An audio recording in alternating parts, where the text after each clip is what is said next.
let's go through how to mod your weapons and create your own weapon builds. I don't pay attention to anybody else's builds and go to build my own. Therefore, I'm going to show you guys how you can build your own and just make everything fit. Whilst you are progressing through the main story of the game, kind of your first foray through everything before you've hit hard mode, you don't really need to worry about this so much as just making sure you have the highest level weapon on, highest base DPS. Then coming in here and putting on the base mods that you're probably going to use in a lot of your builds, such as rifling reinforcement. A lot of people like to use fire rate. I think this is questionable because this makes your ammo economy worse. So whilst this is going to increase the rate at which you can do damage, I think this is the easiest thing to drop, in my opinion. And then if your weapon has a good crit rate on it, obviously it's going to be a great idea to put on some crit rate and crit damage, which is your insight and your concentration. You'll kind of level these up evenly, but those are the 4 base mods you should really try and have on your weapons, and that will fairly easily carry you through hard mode. Just keep on upgrading the weapons as you get high level ones, and just keep on upgrading those mods and you'll get through without much trouble. Of course, pay attention to the elemental resistances of bosses. Hanged Man can be a little bit tough, so just make sure you're going in there with some poison. That'll help you with the final boss, and should mean that you can progress fairly easily as you're making your way through the game. Once at end game then, I've enjoyed working on the unique weapons. I've got quite a few in storage. Currently just perfecting my Thunder Cage right now. I've been waiting to re-roll the stats on it for you guys, so the other ones haven't all been perfected yet. I'll be working through those on the streams. But you can see that the weapons, they get these rolls on them that improve the way that they work. You'll find some great ones that you think are really amazing, but the moment that you come across something that's going to replace it that's high level, you're generally better off just replacing it with a higher level weapon, and then maybe keeping an eye on any weapons you pick up. If there's anything better, you can just kind of switch it in there until you reach the point where you want to start playing around with the uniques. Now the Thunder Cage is obviously pretty good even in the main story, but I was too lazy to keep on leveling it up and keep on re-rolling the stats, because the stats that roll on them are level specific. So I had some gold rolls on there right as I got it, but then I had to re-roll them anyway to make them higher level rolls. So if you want to, you can keep on top of this, keep on improving it, but it's just going to take a bit extra time as you're going through the game. So now that we've reached the point where, you know, you're kind of at hard mode, you are a little bit more serious about getting into your mods, you've got some resources to spend so that you can make the most of it. Let's talk about where we find the stats for this and how we kind of just have a little bit of a study before we start applying mods. There are a lot of screens for this, so just bear that in mind. You can see on the screen there we have details and we have module settings. So if I press to see the details, this is actually going to show me the base stats of the weapon. So I can see what its firearm attack is, I can see how many rounds it's going to be doing, I can see its crit rate. This is like its base crit rate, but including the rolls that we have on it. So you can see we are up by the percentages that we have rolled on the weapon already, and so you can use this to just kind of see how you should or shouldn't be modding your weapon. Anything over 20% crit's going to be pretty good on it. You can obviously pay attention to the status trigger effects as well. So if you want to put status on enemies, this can be pretty good with something like Toxic, because Toxic can have multiple procs on an enemy at once. So if you can get a good status rate, you can get some good damage out of just building that up on an enemy as well. And also something that I feel like not many people talk about is that the weapons actually change how quickly you move. So Thunder Cage is actually pretty quick, but if the Nazastra has like 660, so you can move a little bit quicker. This can be a consideration if you're doing things like stealth with Sharon and you're feeling like you just don't quite have enough time. You can boost your movement that little bit, and that can get you around some of the tasks in the game a little bit easier. In the case of our unique weapons then, they have unique abilities, so you will want to have a little bit of study of what these do. Thunder Cage, very simple. Basically, as you defeat enemies, they're going to pop, create little explosions of more damage.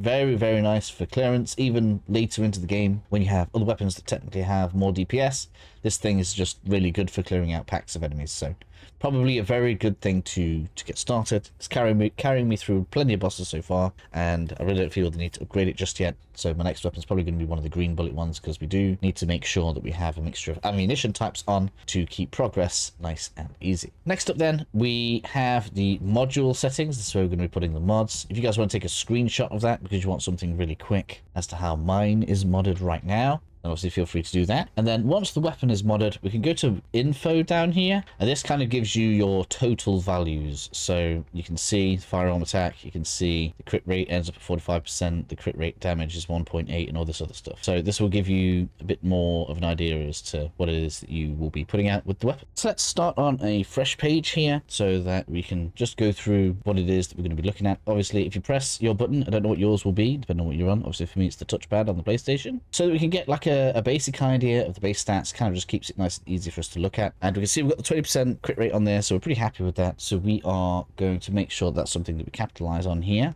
We're going to start with the obvious things first, and the most obvious thing that should always be going on first is the rifling reinforcements, just straight up more damage, so that should pretty much always be on there. Additionally, we'll be putting on additional fire rate so that we can be taking advantage of that, followed by the better crit rate mods, so we're going to get the concentration and the insight on there. As I said before, this kind of forms the basis. You can see we've added a lot of damage overall. Something I want to say about the DPS, it's a little bit weird because there are some things that add damage that aren't going to be reflected there, and there are some things that make this go up because it's about sustained fire, but I ultimately don't really bother with it. For example, if we put something on like chill enhancement, this isn't going to show that it increases the damage of the weapon, even though it is adding 26% damage as a separate damage instance to the weapon. And I think that's why it isn't counting it, right? So that is additional damage that isn't going to get counted in your DPS. And this is why I have this slot uncatalyzed so that we can change the elements that we want to use. I think the toxin one is overall the best in my opinion, but there are obviously going to be enemies that are resistant to that, and so when you're fighting those, you're going to want to change that off. So from there then, you are going to want to start leaning into whatever it is that you want to do with your weapon. So action and reaction is fantastic. You can see 61%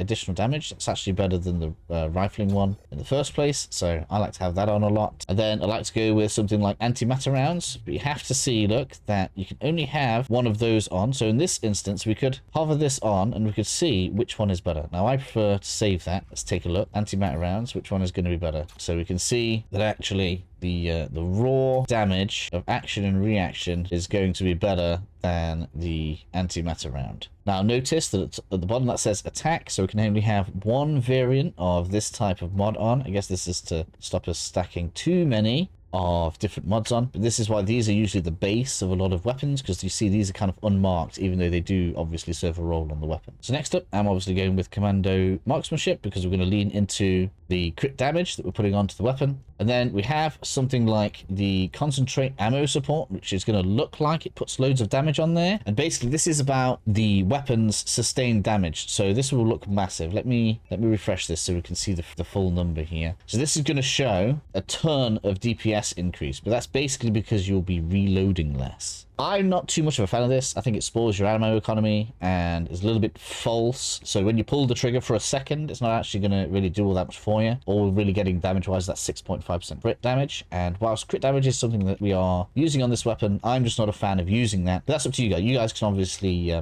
choose to use something like that if that's something that you enjoy. Next up then, I want to have concentration priority. We are obviously leaning into our crit damage.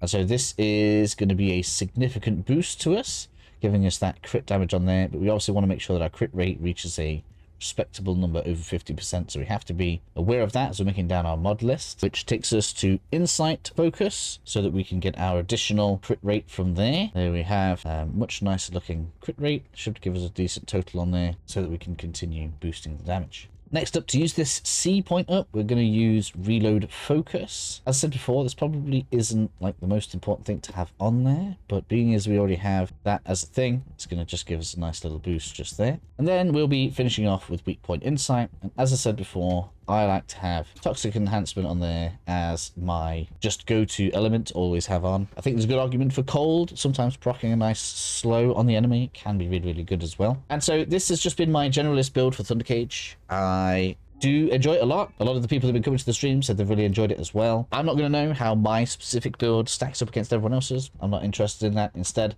hopefully what I've kind of gone through here is that we are wanting to stack different types of damage. The most important takeaway is each time you boost an individual source of damage, that is going to be added multiplicatively, right? In general, like if we just add more and more attack damage, each one becomes less and less valuable. So we just need to make sure that we are capitalizing on the aim or what it is we want to do with the weapon, which we should have done pretty well right here. So that brings us to perfecting the rolled stats on the weapon. Spoke briefly on them before, but you can see here now that we're at level 100, we get much better rolls on them. And I already have 2 gold ones, so I'm not going to re-roll everything. We're going to talk about this briefly right now. Make sure that you keep on creating the fine adjustment axis that we can see in the research right here. These are going to be extremely important, and we're going to go through them a lot as we come to perfecting the weapon.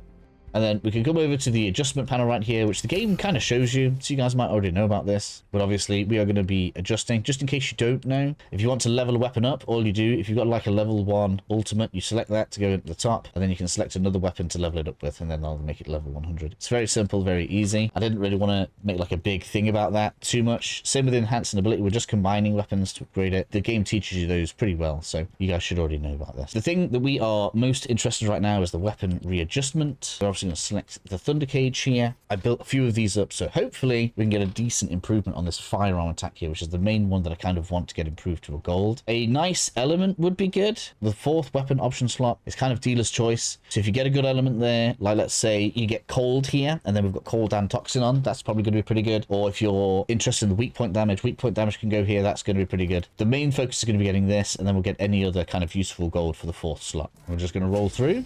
Oh, we've got chill attack. That's going to make it really expensive. Right, so in this instance, for me, I would love to keep that chill attack, but I really want to get the firearm attack, so we're going to keep rolling. Another good one, we've got attribute status trigger effect. That'd be really good with the poison. But again, I want the raw damage. You can see, after quite a few rolls, I've ended up with something that looks a lot like this. So we've got our golden firearm attack on here, which is going to give us a decent bonus to natural damage. And I'm going to stick with the firearm attack. The reason for this is because the more of these that we lock in, the more expensive the rolls become. And I don't see why I would roll off gold attribute that we have right now with only 5 attempts left. So this is probably going to be done for a good while. I don't see why I would continue working on it when we could go ahead and start working on a new unique weapon, which is what I'll be doing as I continue moving forward. And then maybe I'll come back and address that at another point. But for now, my Thunder Cage does just fine, and I've been enjoying it, having a blast.